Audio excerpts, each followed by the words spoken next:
Our story begins years after Abraham, once called Abram, first followed God's call into the unknown. He's older now. He's traveled far. He's tried to trust. But one promise still feels impossible. Abraham has been told he will become the father of a great nation, yet he still has no child. He and his wife, Sarah, are well past the age of having children. Time is slipping away, and Abraham begins to wonder, is the promise still coming? Then, in the quiet of the night, a voice speaks. Do not be afraid, Abram. I am your shield. Your reward will be great. It's God. Abraham speaks honestly with God. He asks how the promises can come true if he has no heir. It's a moment of deep vulnerability faced mixed with confusion. In response, God leads him outside. Look up at the sky and count the stars if you can. That is how many descendants you will have. Abraham looks upward. The sky is bursting with stars, millions of distant lights. The kind of number you could never count. And standing under that endless sky, Abraham chooses to believe. He trusts the promise, even though he can't yet see how it will happen. But God does something more. He does something powerful, something ancient, something unforgettable. He invites Abraham into a covenant, a binding, unbreakable promise. Abraham prepares the animals for a sacred ritual, cutting them in two and laying them opposite each other, creating a symbolic pathway. In the ancient world, this was how people sealed the most serious agreements. They would walk through the pieces, declaring, in a sense, may this happen to me if I break my word.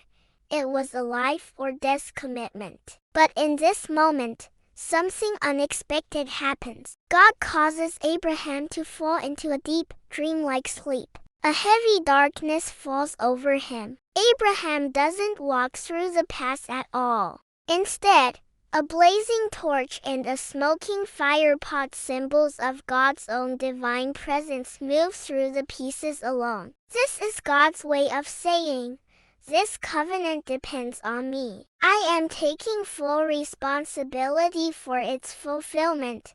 It is a promise backed not by Abraham's strength, but by God's unwavering faithfulness. God is putting his own honor on the line. Years pass. Abraham still waits. And then God appears again, ready to deepen their relationship. He changes Abram's name to Abraham, which means father of many.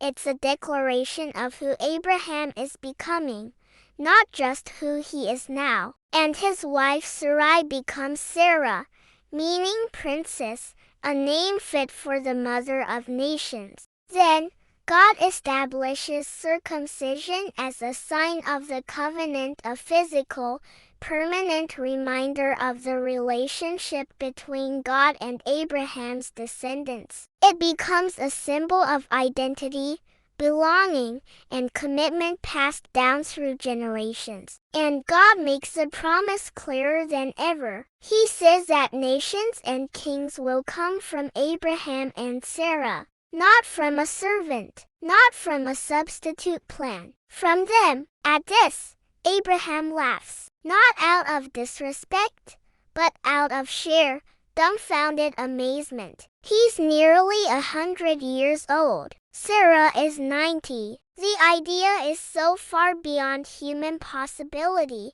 it's almost comical. And yet, God's promise stands firm. He even names their future son Isaac, which means he laughs, forever capturing this moment of astonished face. God's covenant with Abraham isn't just about land, descendants, or family. It's about a relationship, a partnership that will shape the entire story of the Bible and, indeed, the world. Through Abraham, a nation will rise. Through that nation, prophets will speak, laws will be given, and a history will unfold. And many, many generations later, Jesus will come fulfilling the ultimate promise that through Abraham, all nations on earth will be blessed.